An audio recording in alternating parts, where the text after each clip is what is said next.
All right, Coach Harper with Hoop Nation was sitting here with Kevon Harris of SFA. SFA. SFA. Yes, sir. So Kevon, we got a little bit of history together. We're gonna start somewhere near the end, and we're gonna backtrack. Okay. Last year, good junior year. Decent season. Individually, we didn't really have a good season in terms of winning. We had probably like 19 and 15. We didn't make it to the tournament, so it ain't a good season for me personally. That's how I feel about it. Yeah, but it was good enough to declare for the draft.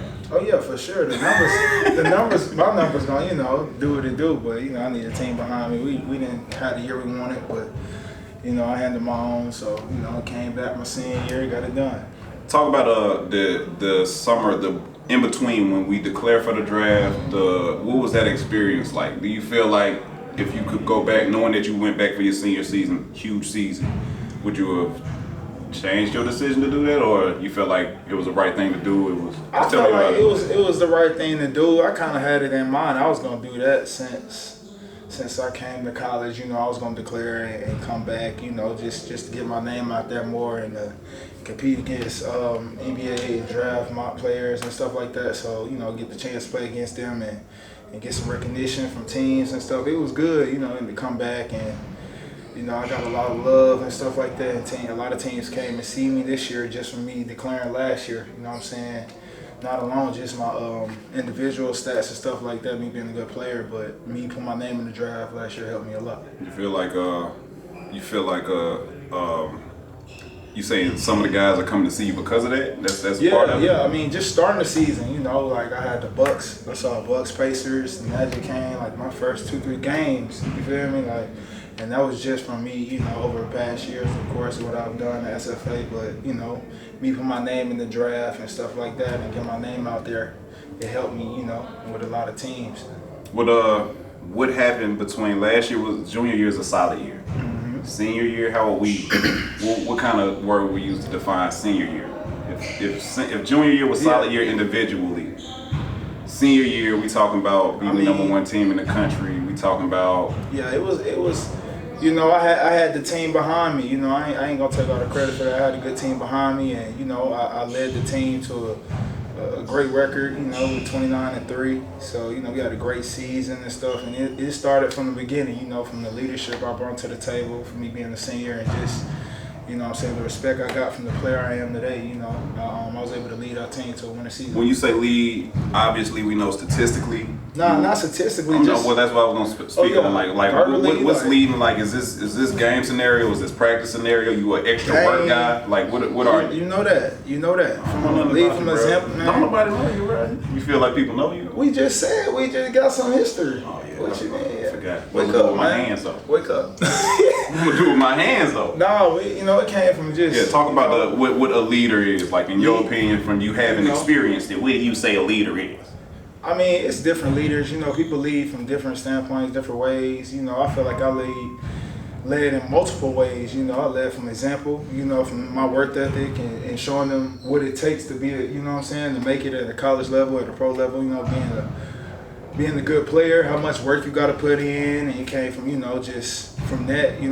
Just got the respect of letting people know what's the right thing to do. Let them know like every person is different. Every teammate, you got to talk to every teammate differently. Personnel, I could probably cuss one of my teammates out to get him right. This and that. So you couldn't do the Michael Jordan and just call all of them hoes all the time? Nah, you can't do that. Somebody's getting sensitive. Somebody just stopped watching. Yeah. He said, "What about Michael Jordan? But who are they?" Yeah, but it's just personnel. You just gotta learn your teammates and just verbally just talk it up with them on the court and off. It's not just on the court, but the bond you grow off the court with your teammates and off when it's not game days and practice and this and that. Just by verbally talking through practice, games, all that. That's probably it, man.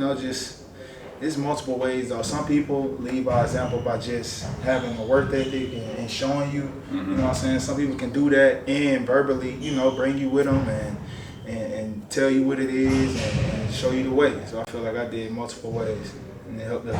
It's tough. I feel like you learned all that from me. Definitely not. My years of just ball, college for sure. That definitely, I played with a lot of good players over my college career, and I feel like it helped me a lot. All right, so we Atlanta guys. Where you go to high school at? Martin Luther King High School. Yeah, you an Ellenwood kid, right? Yes, sir. You a crime mob baby, right? Hey, project baby. Here's what it is. High school. Tell us about your last high school dress out. What you mean? The last time you warmed up in a high school game. All right, look, I'm gonna speak on your behalf real quick. Okay, Your senior season. So I used to be one of your assistant coaches at your high school, right? Made highlight videos, did a lot of work together before then, right? Yes, sir. Senior season, you had a different coaching change. Yeah. Coach Johnson, who's done amazing things, went on to win a couple state championships. A state championship at Thurl, one at Miller Grove, had us real close at MLK. Left, they brought in somebody else. Coach Griffin was there for a year, your junior year. Yep. He's head coach at Green Forest. Yep. Another high-profile guy. And then they brought in Coach Brinson. Coach Brinson. Coach Brinson, yeah. You guys had a pretty stacked squad. A bunch of guys have been together for a long time. Yeah, that's pretty much what it was. And we won a lot of games, like 20-something. 27-4, 26-4. All right, so you didn't finish the season on the court. Right. I got hurt. You got hurt? Oh. How'd you get hurt? Broke my foot. I broke my foot in the what's the championship game? I think it was a region championship. Yeah, against Stevenson. At Stevenson against Stevenson. Yeah, man. What tragedy. How many points did you have in that game? Man, shut up, man. I got hurt. It was a packed game, and just just a tragedy happened. What was the tragedy? On the side. Let me talk, man. Oh, yeah, go ahead. Sorry about that. People shooting on the side, this and that. We warming up, dunking and stuff. People like shooting that. basketballs on the side. Right. Okay. And that's how it is, But so shooting the ball and stuff like that, I'm dunking. I came down, wasn't paying attention, came down on the ball in warm-ups. Split my foot in half, broke my fourth and fifth metatarsal in my left foot. So I couldn't even play. I tried to come out and warm up, went back to get tape. Couldn't fit my foot back in my shoe. So I was out of luck. I was on the bench in the ice bucket the whole game. I wasn't finna go to the hospital. I was trying to play, but I couldn't even fit my foot back in my shoes, man. Yeah, it's crazy. It's tragedy. You know what I'm saying? I can't do nothing about that. So it didn't end the way I wanted it to, but we still did what we had to do. We had a good season. So plus our gym got burned down, so we had no home games. Exactly. Let's tell you where we at. We had no home games my whole senior year. It was all away games. We probably practiced 1 or 2 times a week at an elementary school, of our choice if they let us in. And we really got it out the mud, man. 26-4 with no practice, no home games. Hey, I'm cool with that. Decent. Yeah, that's decent. That's pretty good. That's pretty good. That's good. All right, so broken foot. What kind of college options did you have before you suffered this injury? What kind of opportunities did you have solid on the table? Like coaches calling you, like, we want you to be here where we are. I had a couple. I had a few for sure, but nothing I wanted. You know what I'm saying? And I felt like I had another level, so I took. I went in and went post grad and went to DME Sports Academy out there in Daytona Beach, Florida, and I left there and I took my times to SFA. But I had a couple. I had some good schools. I had Ole Miss. This is after your year at DME. Right. Okay. This is after I had Ole Miss. I had Arkansas. I had a lot of schools. I can't even remember by heart. I had a lot of mid-majors. Of course, SFA. I had LSU was on me hard, and Texas A&M a little bit for sure. And that's how I met my head coach at SFA. He was an assistant there. Texas A&M. Yeah, Texas A&M recruited me, and he left me Keller. SFA. So I took my time. We grew a relationship, and I went over there with him. Why SFA? Just because of Keller? I felt, not just because of Keller, the whole coaching staff. I felt like we grew a bond. Like they came down multiple times a week from Texas. Like multiple coaches showing love, just looking out in multiple ways. So I felt like that was a home for me, and the brotherhood they had there, and the culture.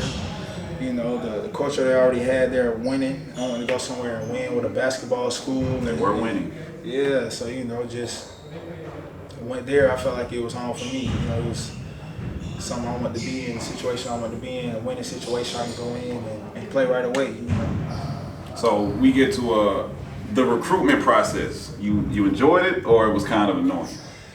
It was fun, man. It was fun. Prep school, it was all dude, so it was always scouts in the gym and stuff like that. So it was cool. We all competed. It made us go harder more, And my work ethic grew even bigger. Just seeing that. And it felt like that's what got me here today. My work ethic, and it was cool. I would agree with that because MLK, you couldn't do nothing but rebound. No, I had mid-range for sure. Stop playing me. and a real passion for getting on the Vertimax, even though you wasn't bouncing. That's why I was on the Vertimax. But you was passionate about being on the Vertimax too. So I can Game keep bouncing. days. Yeah, I'm telling you, work ethic crazy. That's what I'm saying. You ain't just getting a workout in. No, you hear that before games. Before games. On the Vertimax, on the gun, all that. So I've been taking it serious like that ever since. I got a long way. I'm just getting started. Yeah. What is this? We're in a real situation now. Like we might get drafted. Yeah, man, it's big. What agency are we signed with? I'm signed with Clutch Sports right now, based in California. Nobody's heard of them. Who else is signed to Clutch Sports? Anthony Davis, LeBron James. Which LeBron James? It's only one of them. So Okay.